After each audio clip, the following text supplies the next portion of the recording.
আসসালামু আলাইকুম প্রিয় বন্ধুরা, খাগড়াছড়ি থেকে আপনাদেরকে স্বাগতম।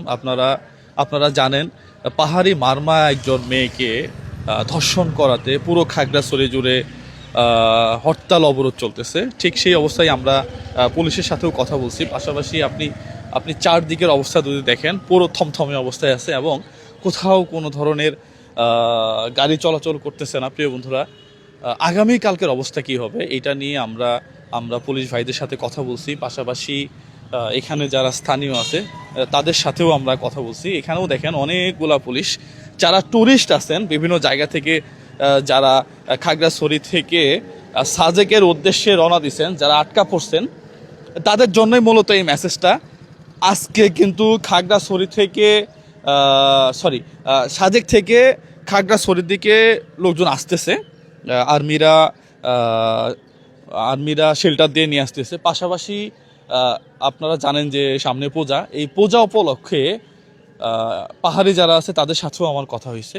তারা বলছে যে পূজা উপলক্ষে আমরা আমরা আগামীকালকে কোনো ধরনের শিডিউল দিব না, এবং পূজার পরে গিয়ে যদি কোনো কর্মসূচি হয় সেটা তারা দিবে বলে আমাকে জানাইছে।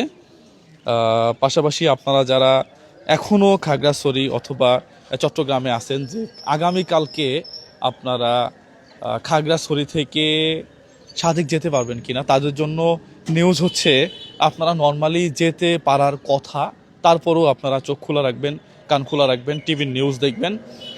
নর্মালি হরতাল অবরোধ বা অন্য কোনো কর্মসূচি যদি থাকে তাহলে সেইটা 6টার পরে জানাবে বলে আমরা এখান থেকে জানতে পেরেছি। প্রিয় বন্ধুরা, সবাই ভালো থাকবেন, সুস্থ থাকবেন, সবার জন্য শুভকামনা। সবার জার্নি নিরাপদ হোক। পাশাপাশি এই যে একটা ধর্ষণ হয়ে গেল, এর তীব্র নিন্দা প্রতিবাদ আমরাও জানাই, আমি নিজেও জানাই। পাশাপাশি আন্দোলনগুলো যেন মানুষের কোনো ক্ষতি না হয়, কোনো জানমালের কোনো ক্ষতি না হয়, এই দিকে আপনারা লক্ষ্য রাখবেন। আপনারা শান্তিপূর্ণ অবরোধ করতে পারেন, কিন্তু একেবারে দেখেন ঢাকা থেকে না, শুধু সারা বাংলাদেশ থেকে বিভিন্ন জায়গা থেকে যেই মানুষগুলা ঘোরার জন্য আসছে, তারা কিন্তু একটা বিপদগ্রস্ত অবস্থায় পড়ে আছে। এবং ধরো আমরা যে রুমটা ভাড়া নিয়েছি সেখানকার ভাড়া হচ্ছে প্রায় 6,000 টাকা।